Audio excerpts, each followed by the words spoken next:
My channel health में आपका स्वागत है। मैं राजेश। मैं आज आपके लिए लेके आया हूँ एक नई वीडियो जिसमें मैं आपको बताऊंगा पेशेंट की मेडिकल बेड के बारे में।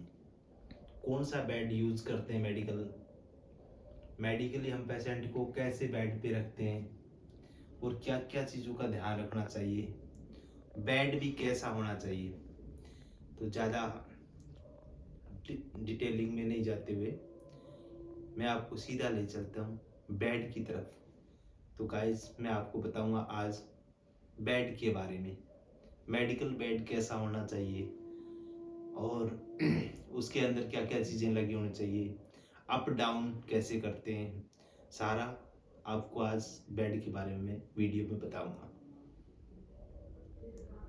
ये है आईसीयू बेड। इसको हम 5 फंक्शनल बेड बोलते हैं।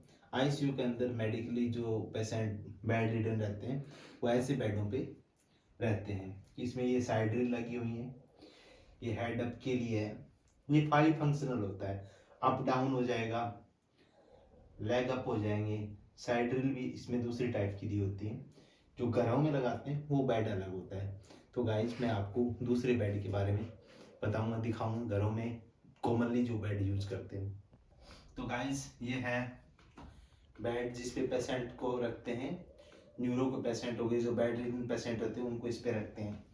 कुछ एक बेडों में ऐसी साइड ड्रिल होती है, जैसे मैंने पहले आपको दिखाया वो 5 इंच अलग बेड होता है। इसमें ये दिया होता है, इसको ऐसे अप करके साइड ड्रिलिंग करते हैं। साइड ड्रिलिंग इसलिए करते हैं पेशेंट के लिए ताकि वो फॉल प्रिवेंशन से बचा जा सके, गिरने से बचाया जा सके।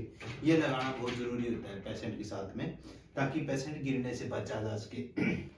इसको गाइस ऐसे करते हैं, इसको डाउन कर लेते हैं। जब भी पेशेंट को उतारना हो, कुछ भी काम करने के टाइम पे हम इसको डाउन कर सकते हैं। दूसरा रहता है इस पे, ये आप देख रहे हो ये क्या है, बेड पे ऐसा क्या लगा हुआ है। तो ये है गाइस एयर मैट्रेस, जो पेशेंट को बेड सोर होने से बचाता है। जो भी पेशेंट बेड रिडन है उनके लिए सबसे इम्पोर्टेंट चीज यही होती है कि उनको बेड सोर से कैसे बचाया जा सके। तो इस एयर मैट्रेस की वजह से बेड सोर से बचाया जा सकता है पेशेंटों को। बेड सोर ठीक होना बहुत मुश्किल हो जाता है। ओल्ड एज है तो उसमें स्किन इम्प्रूवमेंट बहुत लेट तक होता है। तो एयर मैट्रेस की ज़्यादा डिटेलिंग में नहीं जाऊंगा गाइस, क्योंकि इस पे अगर आपको किसी को एयर मैट्रेस के बारे में पूछना हो तो अलग से वीडियो बना सकता हूँ। तो आपको सीधा बता रहा हूँ, आज मैं बेड के बारे में बता रहा हूँ। तो बेड में ये है एयर मैट्रेस, ये पेशेंट को कंफर्ट के लिए लगाया जाता है और बेड सोर ना हो इसलिए लगाया जाता है। ये मेरे पास 2 फंक्शनल बेड है, कुछ लोग इसको 3 फंक्शनल बेड भी बोलते हैं। तो आइए मैं बताता हूँ। इसमें एक ये हेड अप करने का है, हेड अप हो जाता है, हेड डाउन हो जाता है। इस बेड को हम मैनुअली बेड बोलते हैं, इसको ऑपरेट हम मैनुअली करेंगे। कुछ इलेक्ट्रिक बेड आते हैं, मेरे पास जो ये बेड है ये मैनुअल बेड है। कुछ एक इलेक्ट्रिक बेड आते हैं। तो गाइस मैं आपको बताता हूँ मैनुअल बेड कैसे काम करता है। ये मेरे पास की है इस बेड की, ये की मैं इस साइड में डालूंगा तो ऐसे एडजस्ट कर लेंगे इसको और ऐसे घुमाएंगे, इसको क्लॉकवाइज घुमाएंगे तो उससे हेड अप हो जाएगा, उधर से वो हेड अप हो जाएगा पेशेंट का। तो ये हम 90 डिग्री तक इसको हेड अप कर सकते हैं ऐसे। तो ये 90 डिग्री तक हेड अप हो जाएगा पेशेंट को, जिससे फीडिंग देना है, खाना खिलाना है, जो भी प्रतिक्रिया, जो भी दिनचर्या, जो रूटीन होता है पेशेंट का, वो हम हेड अप करके ही करते हैं। क्योंकि अगर डाउन बेड में कुछ खिलाएंगे तो एस्पिरेट होने के चांस बढ़ जाते हैं पेशेंट के। इसलिए हमेशा खाना सिटिंग पोजीशन में खिलाया जाता है, वो इस पोजीशन में खिलाया जाता है। दूसरा फंक्शन इसमें ये रहता है गाइस, लेग अप कर सकते हैं। लेग अप के लिए हम क्या करेंगे, इसमें ये की इधर से निकालेंगे और दूसरे में इसमें की डाल लेंगे। इसमें 2 दिए होते हैं की लगाने के लिए, दूसरे में की डालेंगे, उसको भी क्लॉकवाइज घुमाएंगे। तो गाइस आप देख पा रहे हैं ये यहाँ से उठता जाएगा बेड, यहाँ से ये अप हो जाएगा, लेग अप हो जाएंगे पेशेंट के। ये देखिए गाइस, जिन पेशेंटों का बीपी का प्रॉब्लम है, किसी को कोई प्रॉब्लम आ जाता है, उन पेशेंटों के लिए हम लेग अप करवाते हैं। लेग अप करवाने का पर्पज ये रहता है कि जो ब्लड सर्कुलेशन है लेग की साइड में है वो अपर हेड की साइड में चला जाए। जितना भी सर्कुलेशन है ब्लड का वो लेग से हेड की साइड में चला जाए तो बीपी इंक्रीज हो जाता है पेशेंट का, इसलिए लेग अप करवाया जाता है।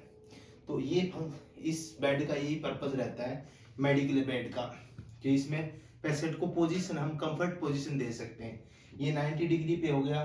दूसरा इसमें ये रहता है कि यहाँ पेशेंट सेट हो गया तो आगे पीछे खिसकेगा नहीं पेशेंट।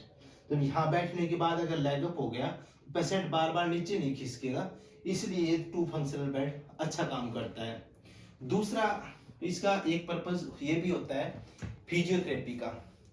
फिजियोथेरेपी में भी मेडिकल बेड की उपयोगिता बहुत होती है, क्योंकि उसमें पोजीशन अगर उसकी फिजियोथेरेपी की पोजीशन कमर से नीचा रहेगा तो वो अच्छी से फिजियोथेरेपी नहीं करा सकता पेशेंट की, इसलिए इस मेडिकल बेड की जरूरत रहती है।